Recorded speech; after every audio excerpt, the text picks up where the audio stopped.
Hello! In today's episode, I will try to explain why the change you've always looked for was and is one question away. I might save you thousands of dollars and years of your life pursuing goals and achievements that do not get you closer to what you're looking for. What has happened that you need to read 45 books and attend workshop after workshop for years to answer the simple question of what exactly it is that I am, and by extension, what do I want to do? Let's find out. I am Benjamin and welcome to the Florin Benjamin Show.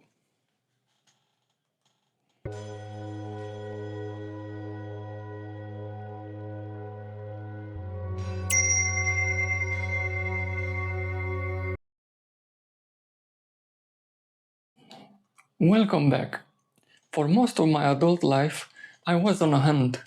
I remember in my 20s, I was an avid reader of personal development books, starting with the classics like How to Win Friends and Influence People by Dale Carnegie, The 48 Laws of Power by Robert Greene, or Influence by Robert Cialdini.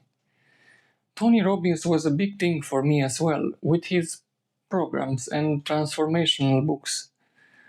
There were years in my life when I would immerse myself in audiobooks, when going to work, coming back from work, working out. At some point, when I was 27 years old, I even hired a coach. It never occurred to me, but all these years, what I was doing, it was a form of self-soothing, masked as so-called personal development. When looking now, I realize the irony that even though they are all supposedly there to help you, their help, even in the description of it, it is in creating and maintaining an illusion, this so-called persona. Personal is an adjective coming from the Anglo-French personnel that comes from the Latin word persona. This Latin word persona means literally mask. So, how funny is it that the so-called personal development is actually a mask development? Why are we so eager to develop this mask? The problem of persona creation leads me to another question. What might be the reason why so many of us choose most often unconsciously to maintain this persona, to fuel this illusion? One of the reasons is it because in our society that is actually rewarded. How else can you explain then that almost half of the world wealth, around $200 trillion, is owned by 1% of the world population, and the rest of 99% of people own the rest? How can you explain then, even though the world we live has produced the most wealth, products, food since forever, 700 million people in the world live in abject poverty? That means a condition characterized by severe deprivation of human basic needs, like food, safe drinking water, sanitation facilities, health, shelter, education, and information. How can you explain that in the world's richest country, US, 1 in 6 people are living with a mental health condition? I believe the reason is that our society encourages disconnection and rewards it. We are disconnected from our land, from our people. Families are fragmented, and somewhere in the pursuit of our survival, we lost the plot. We lost the very reason why surviving is even worth it. We can see this disconnection outside of us, but can we see it inside? Another reason why we keep improving the mask is because what's actually behind it. The outside world merely mirrors the inside. So what can possibly be inside of us that is so scary, so painful, so threatening, that we spend 99% of our lives in a state of constant distraction? I'm not going to pretend that I am the one who lives fully and completely in the present moment. That is not true. I would argue you should question anyone who says that. I still have a lot of challenges and tribulations. Luckily or not, I have found what exactly is that we are running from and try to build fences all our lives.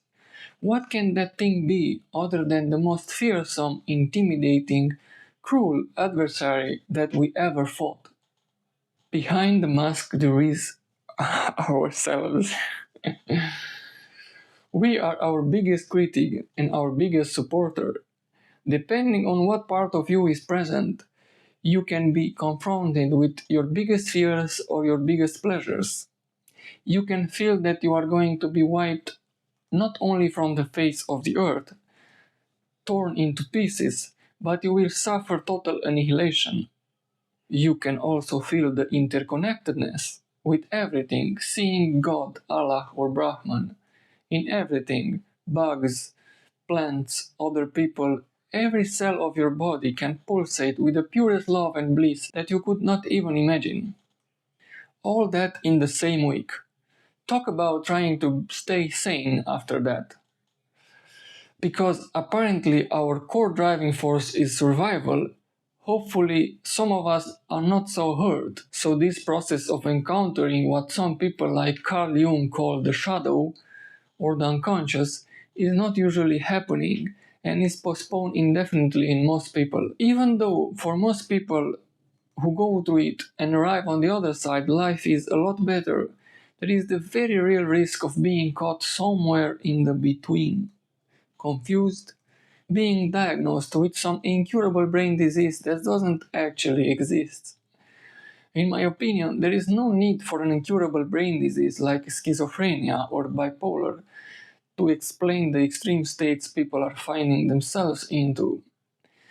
The only thing you need is a very powerful conflict, and we don't really lack those on planet Earth, do we?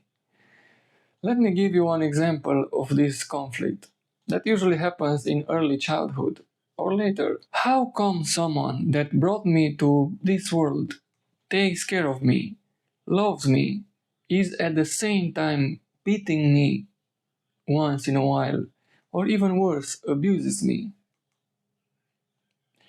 That is enough to explain everything that people go through. In our pursuit to keep away painful memories, struggles, and questions, we are also amputating ourselves from valuable internal resources. We lose our desire to live and explore, to create, to express our authenticity and show the world our gifts. We lose the capacity from pursuing what I believe is our ultimate desire, to find out who we truly are, to transcend our condition, and to recognize the interconnectedness that permeates everything and everyone. That's why you need the 100 books and seminaries. It is not because you don't know who you are or what you are supposed to do. It is because you've forgotten and finding out is painful. But nothing feels like the real thing. So we'll go on pursuing the next thing and the next thing until hopefully you find what it is that you're pursuing. In the end, you might conclude that this is all there is, and I better settle with whatever is left of me. A lot of times, even hope is too expensive and painful. Let me be clear. I do recognize the value of developing certain skills, of improving your so-called persona, if it is a mean to an end, and not the end itself. We still live on this earth, and I do enjoy a lot of the modern achievements and inventions. But if you're constantly on the lookout for the next holiday, the next dinner, party, the next book, you are looking more like a prisoner of your current life circumstances, not the ones who's making the choices. If you need a distraction to feel that you're living, you might start asking yourself, what exactly are you doing the rest of the time? I almost forgot. We need to build the AI. It will surely solve our problems. Someone must grind in obscurity for that. I don't really think so. The way we act as a society is like someone is running for its life, being chased by a predator. One wrong step and we're in danger. One more whistleblower and the whole thing risks to fall under its own weight. Even though we look solid, we act like the whole thing is about to fall any day from now. I'm not under the illusion that our government tells the truth. Because we all lie sometimes. The government is made by people like you and me. I believe they will not be able to lie that often though, if we were more present and see through their stories and fears. We are so obsessed with progress, with the new iPhone or the new gadget, that we forgot the real people who live close to us and need help. Words like fulfillment and mindfulness became the next commodity to be exploited in the new app that you must pay $40 per month to use. The others less fortunate than us, instead of being a symptom of what's wrong with our approach and the signal that some things must change. We must change, they become vilified. And instead of caring for them, we punish them for their willingness to stay out of our way and use drugs to suit themselves. Instead of building roads and access for the whole world to connect and exchange resources and human capital, we are building nuclear weapons that can destroy the world 100 times over if we are using them all at once. The question that makes the real change possible is, who am I? If we strip away the awards, accolades, job titles, name, conditioning, your body, your thoughts, traumas, emotions, what is there to be left so it can be considered I? Who is this I? That even though it is me, it is also somehow outside me.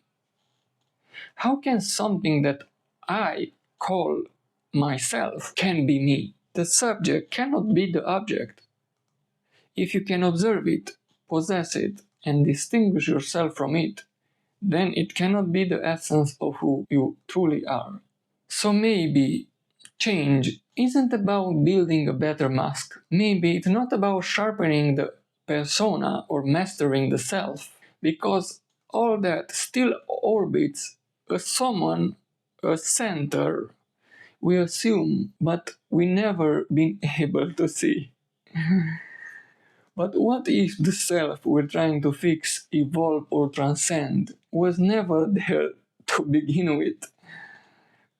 What if who am I isn't a question we answer, but a mirror that shatters the one asking? In the end, maybe change isn't becoming something new. Maybe it's the falling away of everything we're not. No matter what you discover, I hope love, peace, and calm find you. Before you go, if you like this video, please feel free to watch the other videos I have, like this one, in which I talk about all the lessons I learned in over 50 hours of psychotherapy. Until next time, Benjamin.